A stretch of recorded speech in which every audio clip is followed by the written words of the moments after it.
প্রিয় দেশবাসী, আসসালামু আলাইকুম রহমতুল্লাহি ওয়া বারাকাতুহু।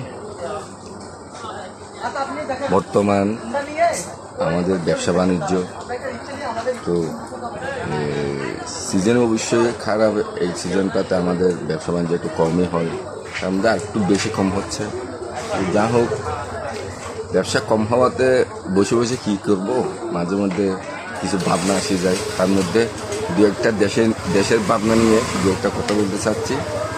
আসলে মূলত আমার ভিডিওটা করার উদ্দেশ্য হচ্ছে যে আমার একটা বিজ্ঞাপন আছে, সেটাকে এগিয়ে নেওয়ার জন্য ভিডিওগুলো করা। হ্যাঁ, এর মধ্যে সামাজিক বা মানবিক বা আরও দু একটা কথা, ব্যবসা বাণিজ্যের কথা, এই ধরনের কিছু কথা চলে আসে। সবাইকে অনুরোধ করবো যে আমার কথাগুলো মানে যেভাবে নেওয়ার, সেটা কিন্তু নেগেটিভভাবে নয়। হ্যাঁ, বলার জন্য নয়, আবার যদি কথাগুলো যুক্তি দিয়ে বলার চেষ্টা করি, কারো উপকার হলে দোয়া করবে, সেটাই। মূলত আজকে বেশ কদিন ধরে, কিছুদিন আগে আমাদের চট্টগ্রামে বিশাল একটা বন্যা কবলিত হয়েছে, ক্ষতিগ্রস্ত হয়েছে আমরা চট্টগ্রামের মানুষ বা চট্টগ্রামের বাইরে কিছু মানুষ।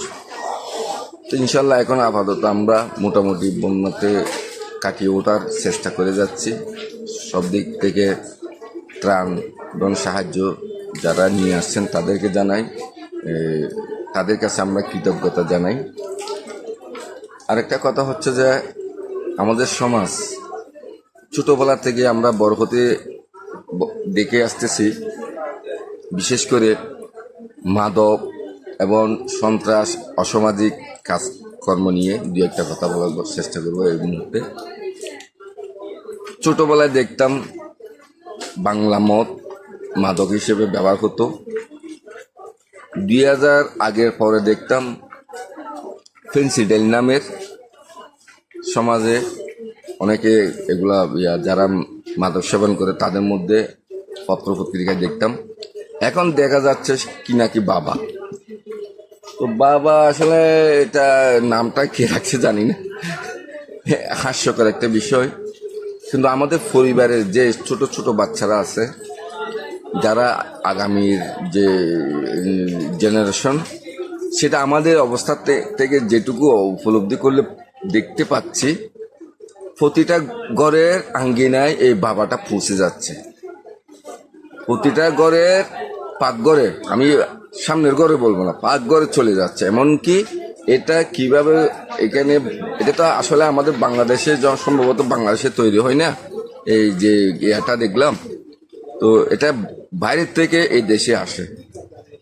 আমার কথা হচ্ছে যে আমি ক্ষুদ্র একজন মানুষ, ছোটবেলার থেকে দেখে আস্তে আস্তে আস্তে আস্তে আস্তে যে এইখানে সবসময় আমাদের প্রশাসন, রাষ্ট্র, বিজ্ঞ, সামাজিকগণ সবাই চেষ্টা করে যে এখান থেকে আমরা কিভাবে বের হব, কিভাবে সমাজটাকে আমরা এই মাদক মুক্ত করব, সন্ত্রাস মুক্ত করব। এগুলো কিন্তু সবসময় চেষ্টা করে আমরা দৃশ্যমান দেখে আসি। কিন্তু মাদক কিন্তু সমাজ থেকে এই দৃশ্যমান বা তো নয়, একদম দিন দিন আরো প্রকট হয়ে সামনে আসতেছে। আসলে মানুষের যে নৈতিকতা বা মানুষের যে চরিত্র, এগুলা ব্যক্তিগত মানুষের নিজস্ব বিষয়। এটা কিন্তু কেউ কাউকে জোর করে পরিবর্তন করা যায় না। এটা আল্লাহর রহমত একটা বিষয়, নিজ থেকে রুচি পরিবর্তন করতে হয়। নিজের রুচি দিয়ে সমাজটাকে দেখতে হবে, যে রুচিটায় সমাজকে সুন্দর এবং ভবিষ্যৎ একটা জেনারেশন দিতে পারে। তো এখানে মূল কথা হচ্ছে যে আমরা সমাজের যে ভালো দিকগুলা, যেমন ধরে ভালো মানুষ, বংশগত মানুষ, সৎ মানুষ, বিজ্ঞগণ মানুষ, এগুলো আমরা সমাজ থেকে এগুলো হারাইতেছি। কিন্তু পাচ্ছি কি, সবসময় পাচ্ছি যে এই যে যেগুলো অসামাজিক কাজ, সেগুলো দিন দিন আমাদের কাছে দৃশ্যমান হচ্ছে, আরো বেড়াচ্ছে। তো এগুলো কিন্তু আসলে কারোর জন্য মানে সাময়িক কিছু সুযোগ সুবিধে বা একটু টাকা রোজগার বেশি হয় এই অনৈতিক কাজগুলা করলে, কিন্তু সমাজটা কোথায় নিয়ে যাচ্ছি এটা কিন্তু সবাই বুঝে সুঝে এই কাজগুলা করে। তা আমার অনুরোধ, যারা সবাই বলতে যারা এই কাজের সাথে জড়িত তারা সবার মধ্যে এগুলো বুঝগুলো আছে, কিন্তু তারা কিন্তু কাজটা ছেড়ে দিচ্ছে না, ছাড়ে না, রুচিটা পরিবর্তন করে না। আসলে এটাতে অনুরোধ রাখবো যে আমার চোখে দেখা এগুলো লম্বা স্টোরি। আমার যে সে সময়ে দুজন মাদক সেবক বা এগুলো তখন ফেন্সিডাল মেডিসিনাল খেত, এই ধরনের দুজনকে আমি ট্রিটমেন্ট করে একসময় আমি ভালো করেছি। এখন প্রবাসে থাকে আলহামদুলিল্লাহ, এখন পরিবার পরিজন নিয়ে ভালোই আছে। তো এগুলো পরোপকারের কথাগুলো বলা উচিত নয়, তবুও বলতে হচ্ছে। আসলে চেষ্টা করলে আমরা প্রত্যেকেই এখান থেকে বের হতে পারবো। এখানে ভালো ভালো পরিবারের সন্তান নষ্ট হয়ে যাচ্ছে।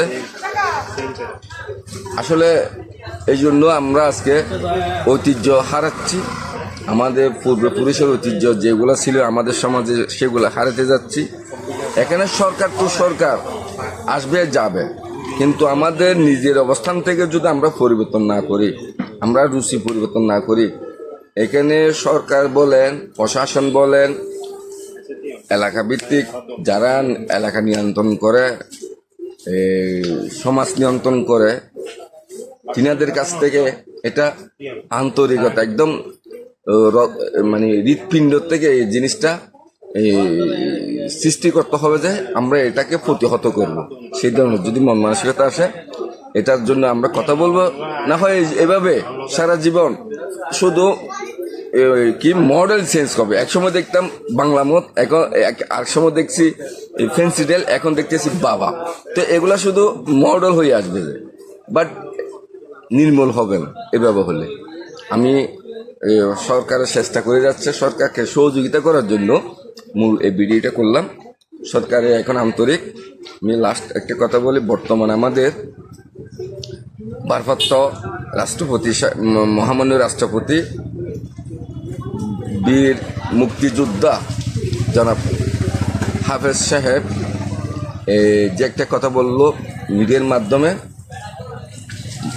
জনাব তারেক রহমান আমাদের মাননীয় প্রধানমন্ত্রী অনেক চেষ্টা করে যাচ্ছে। তবে এটাকে যদি রোধ করতে না পারে, তাহলে এখান থেকে উনি একটা কথা বলেছে, এটা আমার মানে উদাহরণ হিসেবে বলেছে, কথাটা কিন্তু অবশ্যই সবার জন্য শিক্ষণীয়। যে গত সরকার এখান থেকে বিতাড়িত করেছে, তো সেটা কিন্তু করেও যদি আবার আমরা সামনে যদি সেগুলাকে আবার মানে নিয়ে আসি, তাহলে কোনো লাভ নাই এসব সরকার মানে বিতাড়িত করা। কিন্তু এটা একটা মানে উনি বলতে চাইছে যে কোনো সরকারের ক্ষেত্রে একটা মেসেজ, তো সেটা উপলব্ধি করলে আমার মনে হয় এই সরকার অবশ্যই আন্তরিকভাবে এগুলো চেষ্টা করবে, এটা চেষ্টা করে যাচ্ছে। আমি সরকারের সাধুবাদ জানাচ্ছি। আপনারাও সকলে নিজ নিজ এলাকা থেকে সারা বাংলাদেশে এই বিষয়টা থেকে আপনারা চেষ্টা করলে আমরা বেরোতে পারবো, এটাই বাস্তব। কারণ আমার ছেলে একটা মাদ্রাসায় পড়ে, আল্লাহ না করুক মাদ্রাসা থেকে বের হওয়ার পর ও কার সাথে দেখা করবে, কার সাথে যোগাযোগ করতেছে, কার সাথে মিলামিশি করতেছে, কার সাথে মানে এই যে আপনার ও দিনের সময়টা কার সাথে ও শেয়ার করতেছে, এটা কিন্তু ভয় থাকে একজন অভিভাবকের। তো সেটা কিন্তু অবশ্যই গভীর একটা বিষয়। আমার ছেলে, দুইটা ছেলে, একটা ছোট 3 বছরের, একটা হচ্ছে 11 বছর, মাদ্রাসায় পড়ে। তো আমার ছেলেরকে আমি নিরাপদ চাই, এই পথ চলার মধ্যে নিরাপদ চাই। সেটা করতে গেলে আমাদের সকলকে এগিয়ে আসতে হবে। ধন্যবাদ সবাইকে। আসসালামু আলাইকুম রহমতুল্লাহি ওয়া বারাকাতুহু।